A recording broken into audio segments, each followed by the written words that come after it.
Wonderful. Mandy Wilton, over to you. Good to go. Good to go. Brilliant. Okay. Thanks for the introduction, Trudy, and welcome everybody who's just arrived. It's great to see you. Right, I'm going to attempt now to share my screen. We did have a trial run, didn't we, Trudy? So there should be no reason why that doesn't work. It's Okay. coming. There we go. Yeah. Everybody, okay. Awesome. So, hi, I'm Mandy Wilton.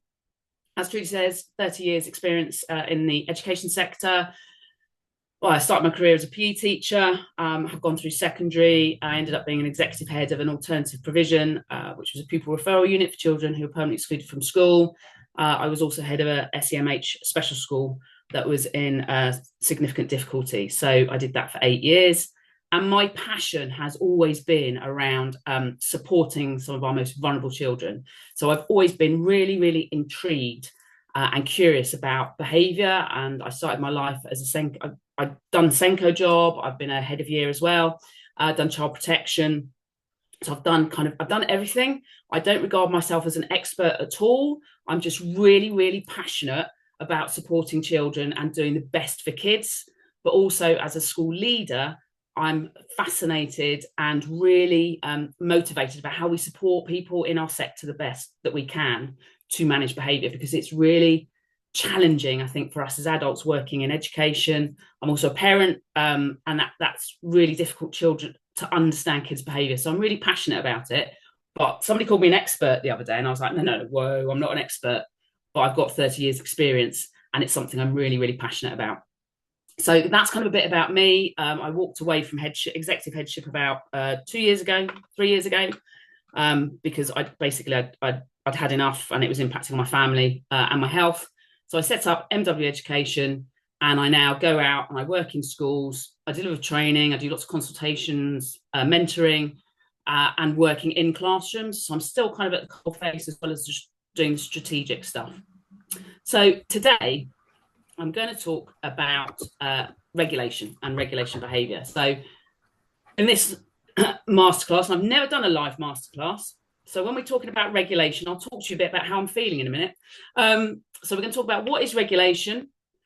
We're going to look at what dysregulation looks like, what co-regulation is and self-regulation, some signals that indicate dysregulation, and some strategies that you can take away that help children and ourselves around our own regulation kind of behaviours. And then at the end, we'll do some Q&A. So, regulation. Now, I'm just going to check that you guys are actually paying attention and you're not watching a movie in the background or writing your own novel. So I'd just like you to pop into the chat what you understand as regulation. What does regulation mean to you? And then I'll see if I can see the chat, which will be interesting.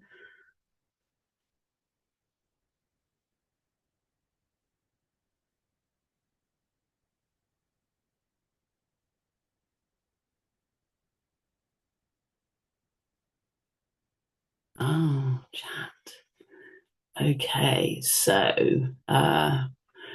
we've got the ability to manage emotions and behaviour, controlling my behaviour, how we manage ourselves, how we manage our emotions. Okay, so you've got some fair ideas on that, which is great. So really, what being good, what does good state of regulation mean? What it means is that our nervous system is balanced, okay, and that our nervous system can adapt. It allows us to respond to challenges with clarity. It means that we're connected and we're in control. So regulation means you can manage your emotions, thoughts, and behaviours effectively, because it's our thoughts that drive our emotions, and our emotions create our behaviours. So when we're regulated and we're calm and engaged, we're flexible, and we don't overwhelm ourselves, and we don't overreact. Okay, so for children and for adults, what does being well regulated look like? So it's about being safe, it's about being connected with others, it's about managing our emotions without shutting down or without losing control.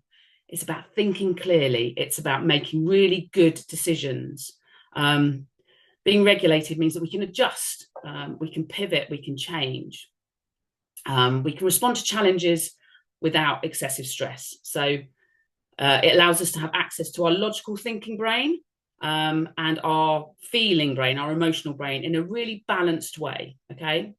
So that's what regulation looks and feels like. Now, in contrast to that, dysregulation will occur when there are two states. A person can be hyper aroused. So when we're in a hyper arousal, we can be anxious, agitated, overwhelmed. We can be angry. So that's a hyper arousal state. Now, the other state, which gets missed quite a lot when we're working with children in schools, is the hypo arousal state. And this is when kids are shut down, they become disconnected or numb, or we as adults shut down and become disconnected or numb. And that could look like, kind of like depression or low mood. Now, this state of dysregulation, I think, is very under-identified in children and in adults sometimes. And actually, that is a state of dysregulation. When we talk about dysregulation, people think about those sort of hyper states of arousal rather than the hypo where it's quieter. And I've always said to my staff, and I'm really keen on this, is always be super curious and super worried about the really quiet kids, because actually they are dysregulated, but not in a way that they're communicating their state of distress to us that we would normally be used to. So that's what regulation looks and feels like. So the ability to manage thoughts, feelings, and behavior, to stay calm, and to be able to sort of manage those in an effective way. So what I'd like you to do now is I would like you to tell me on a scale of 1 to 10 where you think you are with your own personal regulation at this point. 10 being I'm very regulated, I'm very calm, I'm very engaged. And 1, not regulated at all, you're completely dysregulated. So just pop that number in the chat of where you think you currently are with your own state of regulation. Let's have a look. Okay. So we've got 6, we've got some 8s, 7s. Steve's very regulated. 2 hours ago, 5. Claire, 8. Okay, 6, 8, and they're still coming in. Okay, so we've got quite a regulated group here. That's brilliant. Okay, so now what I would like you to do is I want you to think really carefully. I felt I was late, so 6. Brilliant. I want you to think really carefully now. What's your morning been like? So some people have already alluded that a couple of hours ago they were slightly lower in their regulation. So what happened 5 minutes before this call? How was your journey to work? Or have you done the school run this morning? Or have you got up this morning and gone into your office and it's a mess like mine was this morning? What's the rest of your day looking like? Are you thinking, right, I must, I'm going to do this and at 11 o'clock I've got this, but I must be out by 11 because I've got here and I've got to go here at 12 and this afternoon I've got to get this done. And are you present? Are you connected to me? Are you here in the room with me? Or are you working in the background with me chuntering away? Well, now, thinking about all those different elements of your morning, what's happening in your body? What's your breathing feeling like? Are you hot? Are you cold? Is your tummy empty? Are you thirsty? Have you got a dry throat? How are you physically feeling at the moment? Now that you've connected with yourself, now I want you to tell me how regulated you are on a scale of 1 to 10. And has it changed now that you've taken real notice of yourself?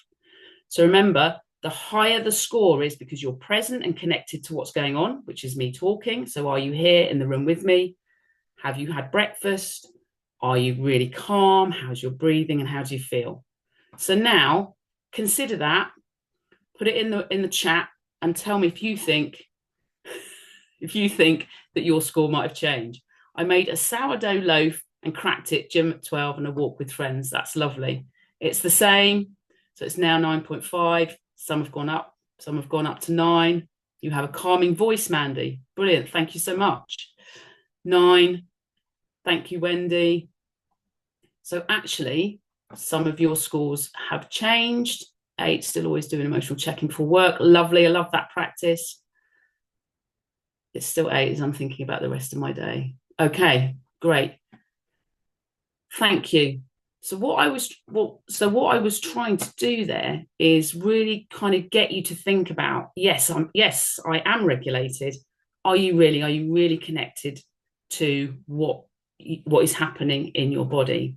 Okay. So I'd also like you to think and just pop into the chat now you've had time to think about things. When are you most regulated? So, for an example, for me, I'm at my most regulated when I take the dog for a walk. So I know that after this, I'm going to go for a walk. I'll connect with nature. It resets my nervous system. It calms me. It's quiet. I connect with myself and nature. So, what kind of things do you do that help you to regulate your system? So, walking, laughing with my children, baking, being at home, driving home from work. I always like to have a distance so I can reset myself. Being alone, driving alone, walks up high, nice, yes, great. Driving with loud music, brilliant. So, as adults, we have some ideas of how we want to regulate ourselves and the sorts of things we can do. What I want you to think about sort of some of our most basic needs can set off our system for dysregulation. So when I talk to schools a lot about and colleges a lot about Maslow's hierarchy of needs and making sure that our basic needs are met. If we haven't eaten, we can get hangry. I'm sure you've all heard that term. If we haven't slept well, we can get crabby. If we're dehydrated, we might get short with people. If some of our really basic needs aren't met, then those things can dysregulate us. We're adults, our brains are fully formed. Now, if we think about children of all ages, okay, and I'm talking children from birth right up to 18, how often do they skip breakfast? I've got a teenager, she's always out the door without breakfast, okay, or lunch, they don't have lunch. Maybe they didn't sleep well because they've been on their phone late at night, which we know is a problem, or they're worried about their exams. My daughter's doing her GCSEs at the moment, all sorts of things going on in this house. Or they haven't drunk for hours. They can go to school, get into their lessons at 8 o'clock and not have a drink until break. Now, these are basic needs that if they're not met, they lead to adults and children dysregulating, right?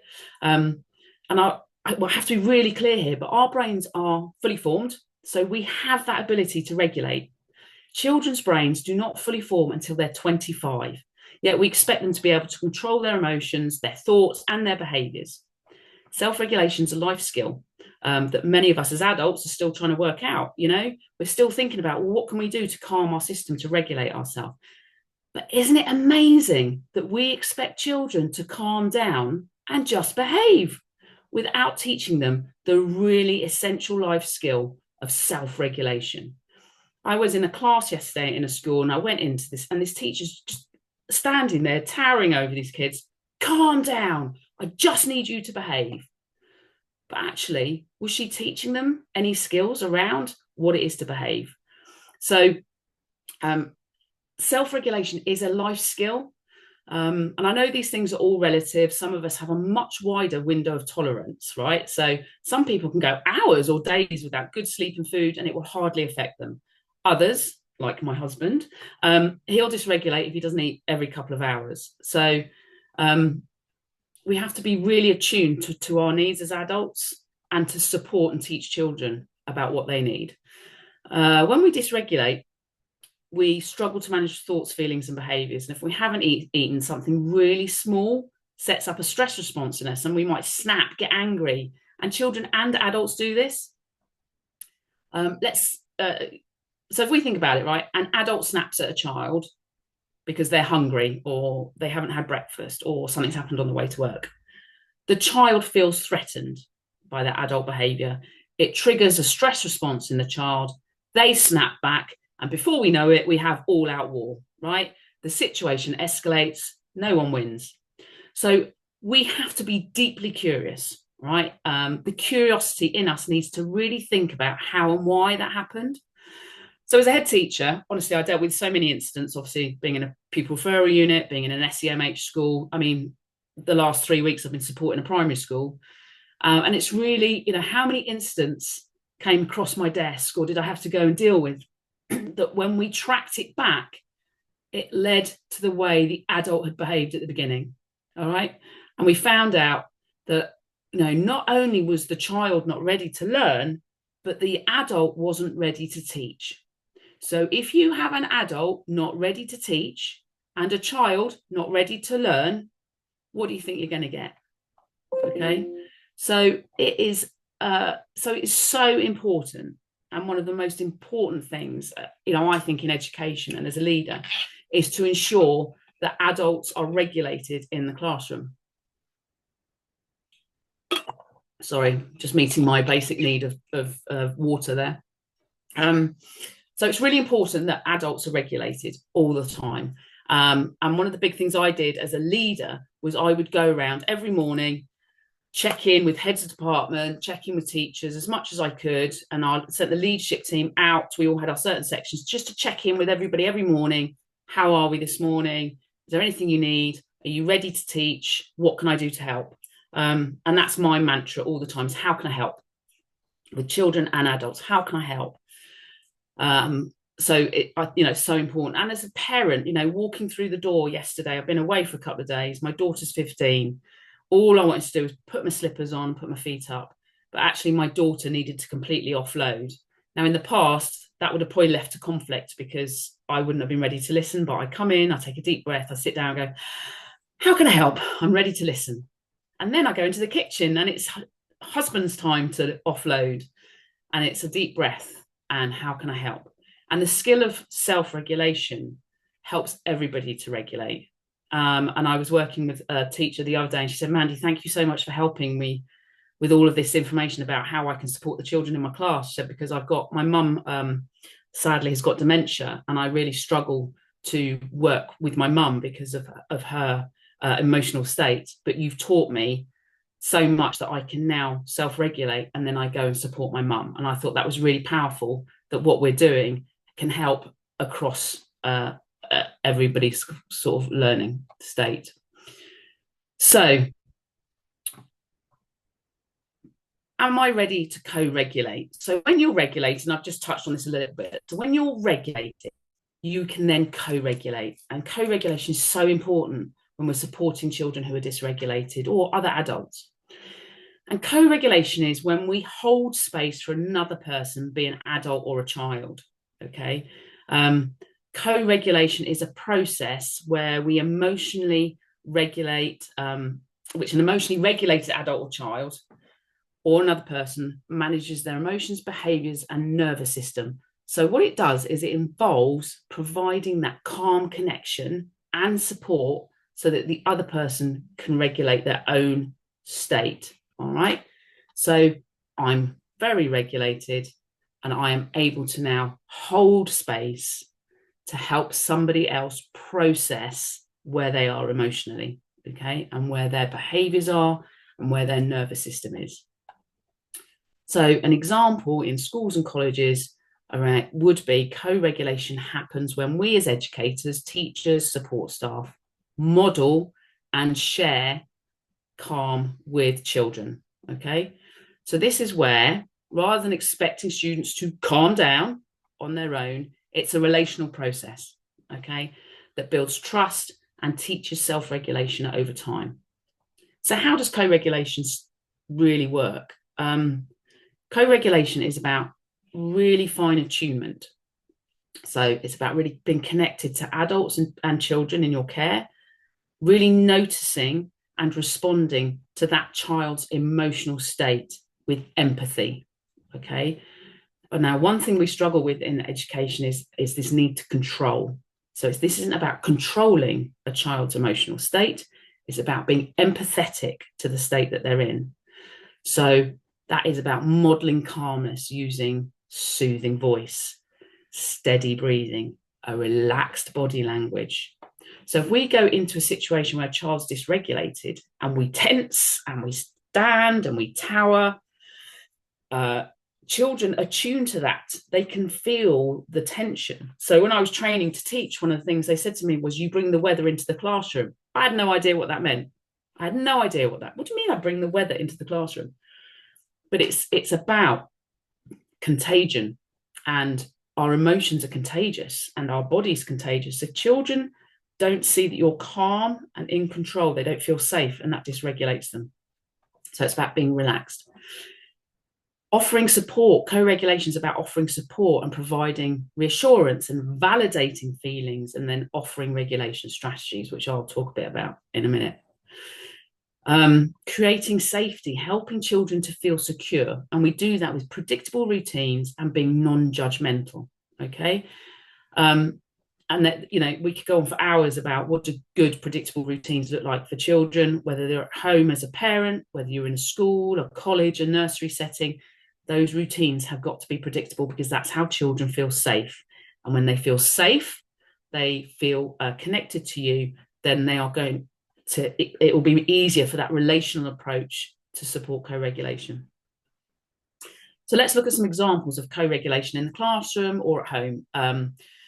A child is frustrated and about to cry, or if they're older, a child is frustrated and about to get angry. The important thing is about bringing yourself into their space, not towering over. So that might mean, if they're in a nursery setting, sitting on the floor with them, kneeling down. At secondary school, it would be about, squatting down to their level, softening your tone and saying things like, I see you're feeling upset. Let's take a deep breath together.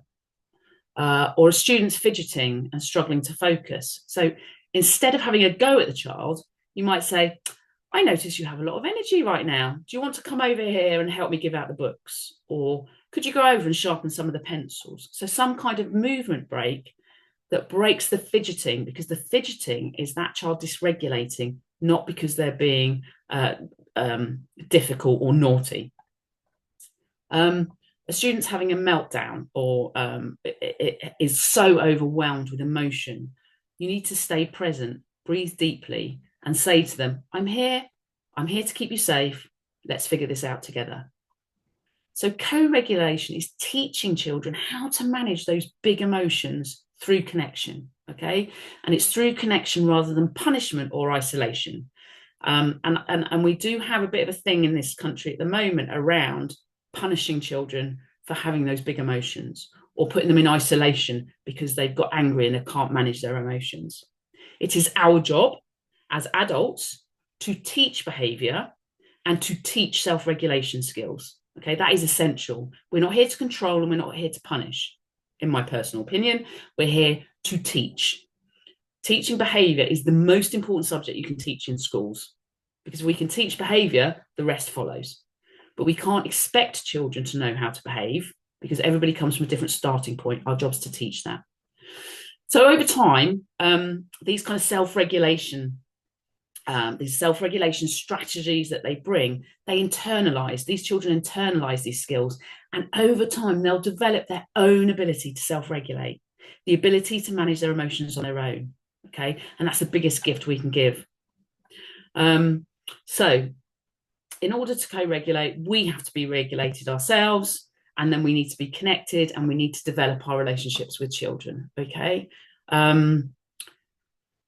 Okay, so here's just some really key things that support regulation. Okay, so think about your proximity. So don't get too close to children. So dynamically risk assess where they are with their dysregulation or their distress or the big emotions they're starting to show.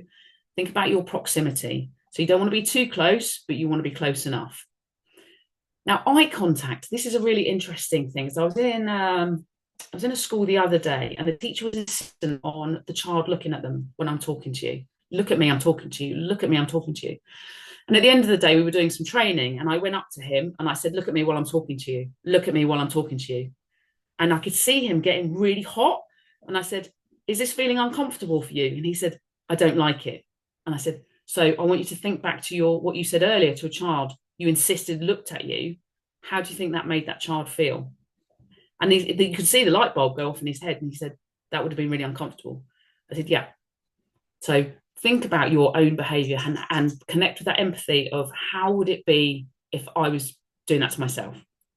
So, and we have to be really clear on, neurodiversity. Eye contact's really, really difficult for some children and some adults. So don't insist on it. I always say, I'm over here, over here. If you could look my way, that'd be great. But I don't say, look at me. I just say, look over here, look over here. Active listening. So I know it's, schools and colleges are the busiest, most stressful environments sometimes, and it's really hard to actively listen. But really paying attention to the person that's talking to you and being present in the moment is a real skill, and it's really essential in regulation and listening. Being curious, be deeply curious, is a real general principle around self-regulation and co-regulation, to understand why somebody's big emotions are driving their behaviors. So be curious. Showing empathy, okay, so connecting with that must be really hard for you.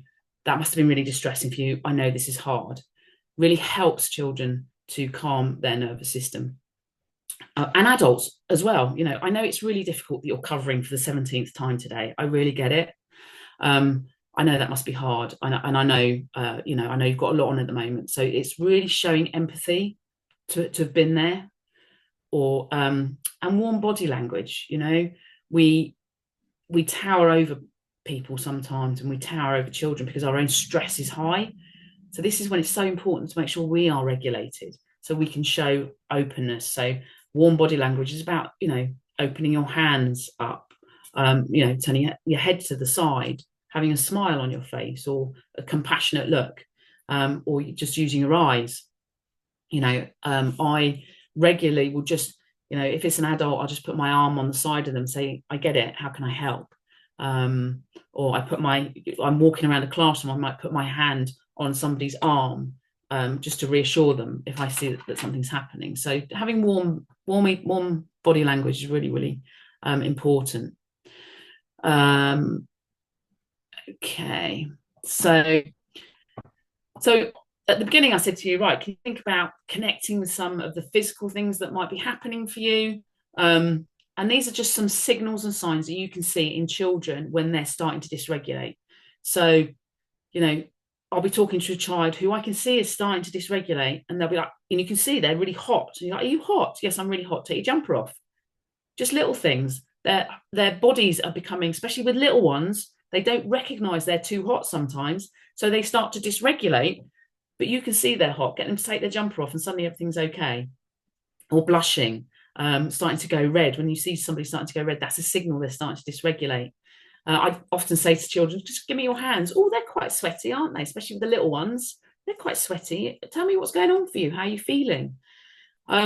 Teenagers and older kids, feeling sick, or, maybe vomiting, feeling dizzy, or yawning. Yawning's a real sign of dysregulation, actually, because it's about taking that breath in. What else was I thinking of? Stomach ache. So this is one of the most common signs of anxiety, and often is dismissed. So stomach distress or stomach ache.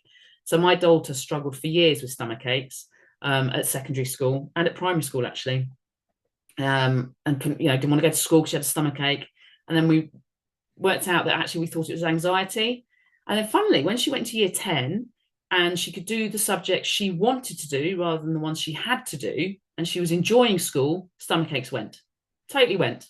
They're picking up a bit now because of the GCSEs, but stomach aches are a real indicator of nervous system distress sometimes. So it's just being compassionate and curious around stomach aches sometimes. What's happening for you at the moment then? Is there anything you're worried about?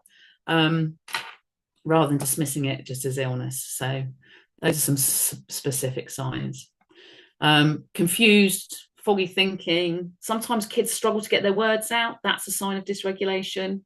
Tunnel vision, and tinnitus. So these are kind of some of the signals that people, adults and children, are dysregulating. So just to be aware of some of these things. So what are some of the things that we can do to help reset that system? So some of the things that I do with the children that I work with in some of the schools is breathing is so powerful. And you might have heard a lot around breath work. And breath work can really reset the nervous system and help that dysregulation. So with little kids, again, in nursery or early years, blowing bubbles, those are really good ways to get them to breathe in and out and reset some of that. For other children, blowing up balloons or pretending to blow up balloons. So let's pretend to blow up some balloons. Again, getting that in and out. And with older children, so with my daughter and with teenagers in schools and in colleges, box breathing is really, really has really good impact. It's quite quick. So that's when you breathe in for 4 seconds, then you hold for 4, you breathe out for 4, you hold for 4, and you go again. And my daughter knows how to do that now. So when she's in her exams, she knows that if it's starting to dysregulate her, she can do box breathing. So that's quite a good one. Yoga activities. So there's lots of YouTube videos, and I know the little kids that certainly in primary schools, they love doing like sleeping lions, doing yoga activities, especially after break and lunch. Another great one I saw in school the other day, kids were watching lava lamp after lunch. So they all sat in a circle with their hands like this on their elbows. And there was a lava lamp in the middle, and the teacher just described what was happening in the lava lamp. And they were literally transfixed to this lava lamp. But what it did is it completely reset their hyperactive brains and bodies after lunch and all the arguments about football and everything else that happens at lunchtime. They reset and regulated, ready to go into learning. So that was really good, and I really, really like that one. So there's lots of activities that you can do for regulation, and there's really good ones you can do as whole class regulation activities, mindfulness, colouring. There are so many things to do which are really important. But also as parents, it's good to get your kids when they come home from school to do something that's calming and regulating before they start, doing their studying again, and equally as adults as well. So there's just some activities there that are quite good to do. Exercises, so these are really important to do if a child is dysregulated, or with adults as well when they're really struggling to focus. So I've had to do this with a couple of members of staff. One was really overwhelmed the other day. She went into a panic attack. So we sat down in the staff room and I tried this. And this is about connecting with your senses. So it's a 5, 4, 3, 2, 1 exercise. And what you say to somebody is, right, tell me 5 things you can see, 4 things you can touch, 3 things you can hear, 2 things you can smell, and 1 thing that you can taste. And what this does is it connects people back to their senses, and that grounding connects them back to their nervous system, and then starts to reduce that stress response. And I found that this is a really good one that everyone can learn and use. Another great way to ground people and to help regulate is connecting with nature. So I take kids for a walk around the field. Right, what can you see? What can you hear? What can you feel? And I love doing this with children around like the field or the playground. It's a really good one. And again, I've done this with staff, right, just go and take 5 minutes, go and walk around the field, go and look at the trees, tell me what you can hear, come back and tell me what you've been able to see. So grounding exercises, which are really, really important as well.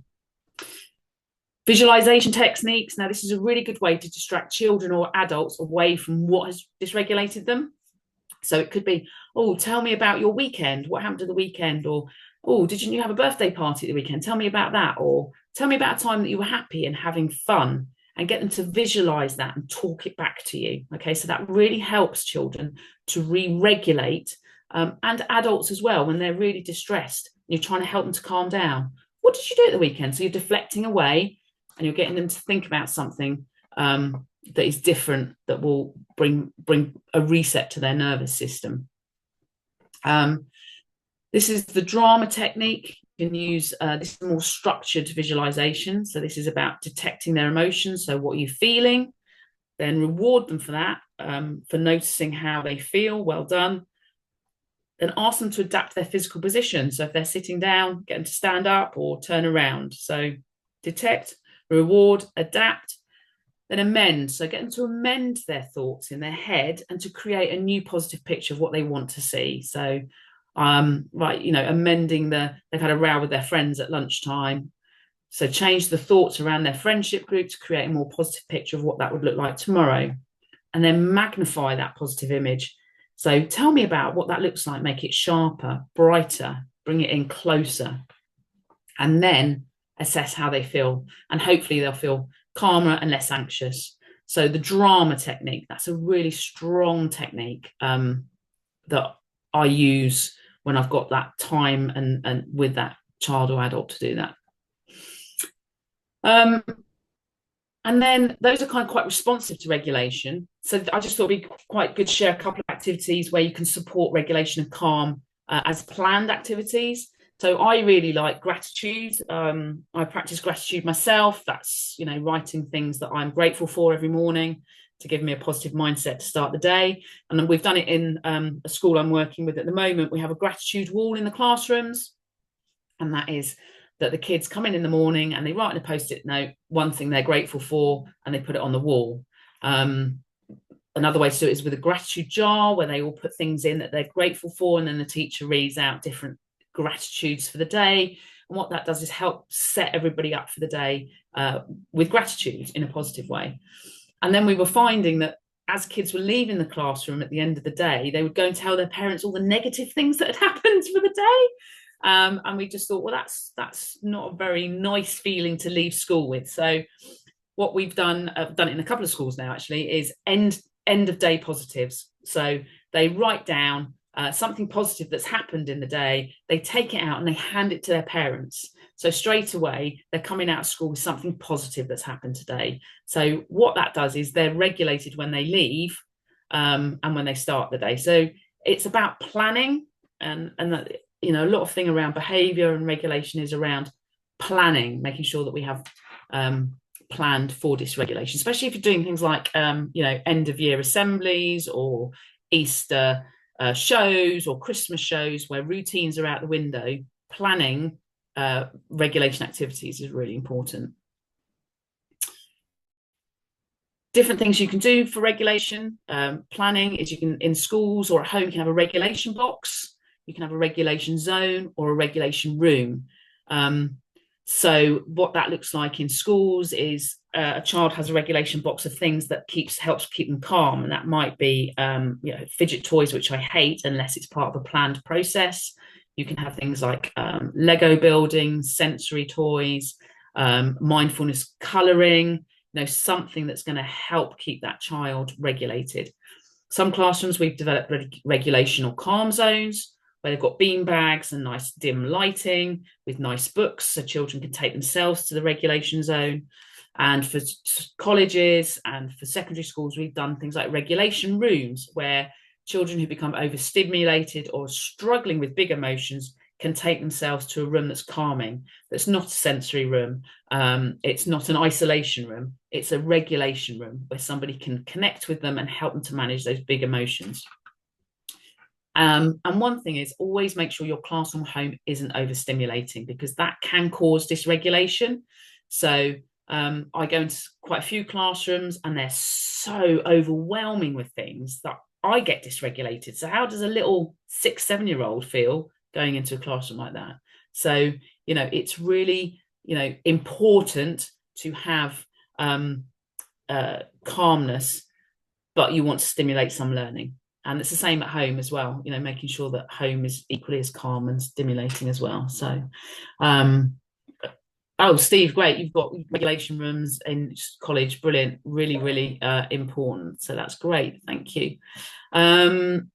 Right. So, and then what about you? So what kind of things do you do to keep yourself regulated? We've kind of talked about that. What triggers you, and how can you work to increase your window of tolerance to ensure that you don't get triggered? Or how can you work with other adults in your setting or other parents to ensure that they understand their triggers and look at that window of tolerance? And what will you take away today about regulation that can help you? So just a couple of things to think about and reflect for yourselves.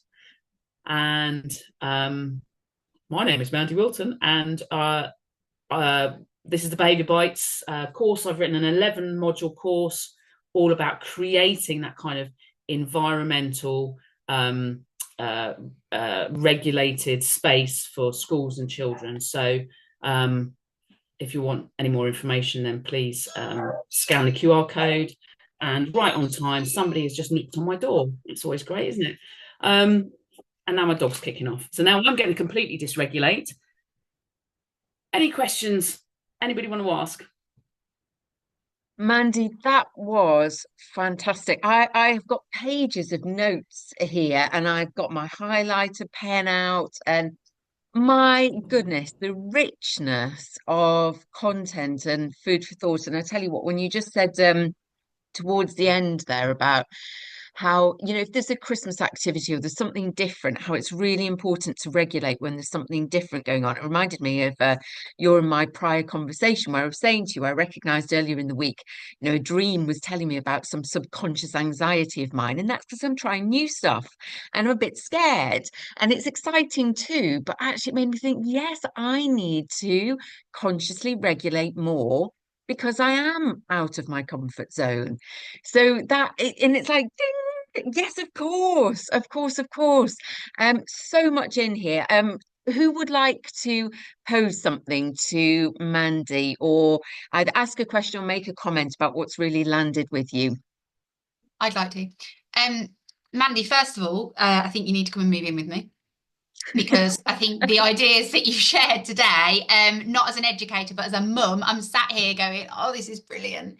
It's not so much the question as a comment. It's so refreshing and really lovely to be told this session didn't feel like you were telling us what we needed to do or make children do. It wasn't about what we want to see from them. It was what actually we do here. This isn't about controlling the children and changing their behaviour. This is about starting with us. And I found that so enlightening and so useful because we know that. And I said in the comments that today was a 5, and it was a 5 because it was very stressful. And I was in the shower and I got 2 children wanting different things whilst I was trying to shower. Nothing was in the right place. And actually, I was quite frustrated. So then they got more frustrated, and then I got more frustrated, and it all fell apart. Whereas if I could have had this session prior to that, I suspect I may have been just a little bit more measured in my response. So I've found it really useful. And like I say, as educators and professionals, absolutely. But first and foremost, from my point of view as a mum. So thank you so much, Mandy. It's really been wonderful. Oh, thank you. I feel like that. Mandy, I could have done with you 21 years ago when I first had my son, to be honest. I'm a bit behind the curve on this, but I'm getting better as I get older. It just seems such a shame to have had those early years of going, well, yeah, just get out the car to do the school run. But alas, alas. Yes. Who else? What else have we got? Got some really lovely comments in the chat. I will make sure that we share the recording with everyone who's here. And yeah, thanks, Claire. Always helpful to keep thinking about how best to support our children to understand all their big emotions. It certainly is. It certainly is. Um, Gosh, and what you said about not being here to control or punish children, it's about teaching them. And I just thought, the most important thing we can teach them, isn't it, to be safe and to feel loved and seen and heard, because then they can learn. Then they'll do the stuff that we expect of them when it comes to exams and this, that, and the other. But actually, if they don't feel safe and regulated and get taught how to do all of that, they can't do the other stuff effectively. Yeah. Yeah, yeah, and I think it's really important to say that children do need boundaries, and we do need to teach them how to regulate and how to behave, and it's really important that we teach that. So there also do have to be consequences to behaviour sometimes, but we have to teach them what we expect from children, and I think sometimes we miss that.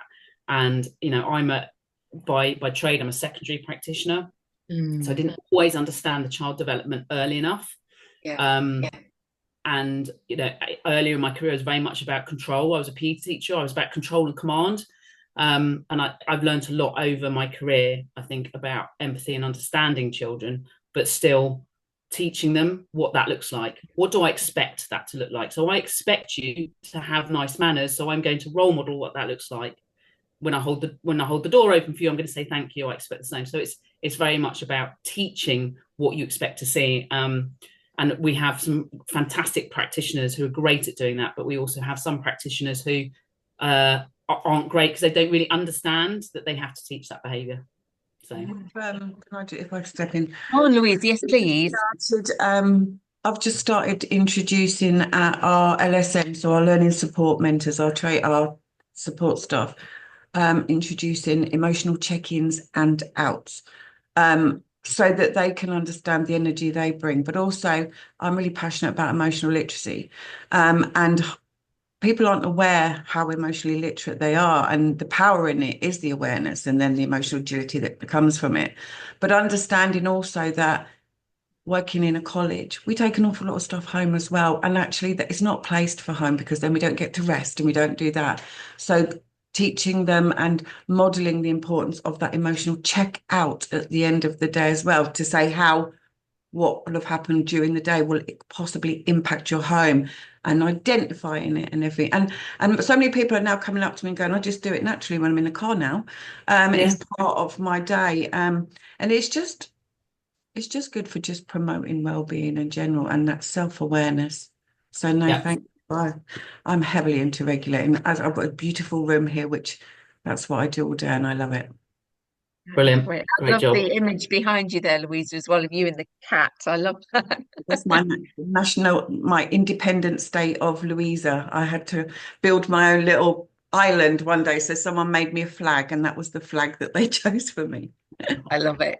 I absolutely love it. That is fab. Thank you so much for that share. And Steve, you up next.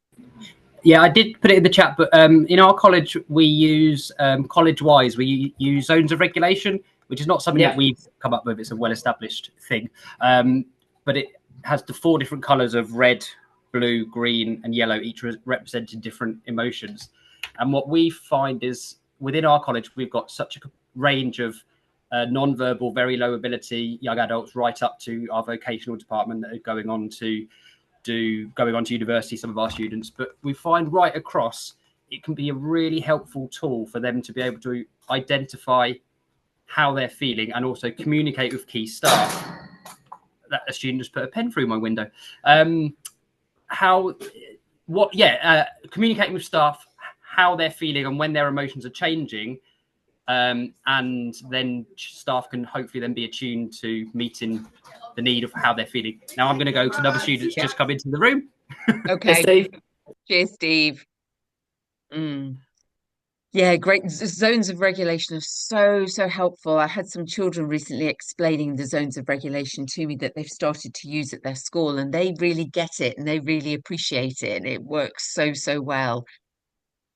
What we're also trying to do is to introduce the fact that, so I've got this beautiful room here where I bring people to regulate, co-regulate and all that stuff. But what we've seen is that certainly with some of our students, they'll use that as well a little bit. But actually the way we're trying to move forward as a college, because of the kind of like intense needs of the students that are coming in every single year, is to take that safe space to the departments, to the tutor role, to the so we're trying to empower our tutors at the moment to create those safe spaces within the classroom, so that psychological safety, because they're like, oh, how can I get more people to speak in class?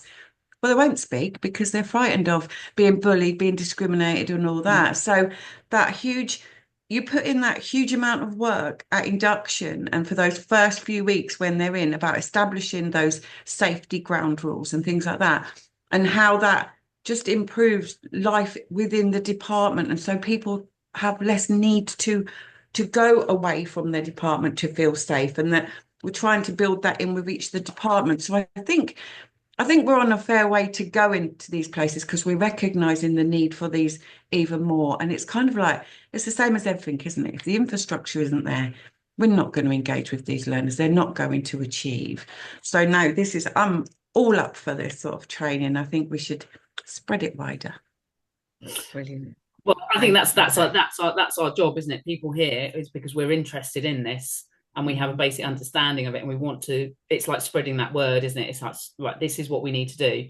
And I guess that's why I wrote the Behaviour Bites program, is so that it's accessible to people. It's a modular program online, so it's like self-study in chunk sizes of information. So we've just got to get the word out there, because if we can get people to regulate and co-regulate, understand emotions, because the kids, believe me, I'm working in early years at the moment, and the complexities from the pandemic are just coming through now. Sorry? How can we access your stuff? So I think Trudy's going to send out the slideshow and the I will, and I'll send out a slideshow. link as well to Mandy's website and contact details. So I'll make sure that you've got all of that. I aim to get it done by the end of today. I'm going to go out for a meeting for several hours shortly, which will mean I'll sort the download and stuff after that. But that's my plan for today. So later on, I'll make sure that you've got all of these things and that you know how to connect with Mandy. Yeah, because I want to spread the word. I'm here, people. I'm here to help. So whatever I can do to support that, I'm really passionate about this. So reach out if you need any help. Wonderful. Mandy, thank you so much. It has been an incredibly Pleasure. thoughtful, helpful, and really interesting session. We are delighted. So thank you, and wishing all of you the very best of a beautiful spring day to come and a wonderful weekend to follow. And for those of you who are finishing for a holiday, happy Easter and enjoy your break. Yeah. Cheerio, folks. Thanks so much. Thank you so much.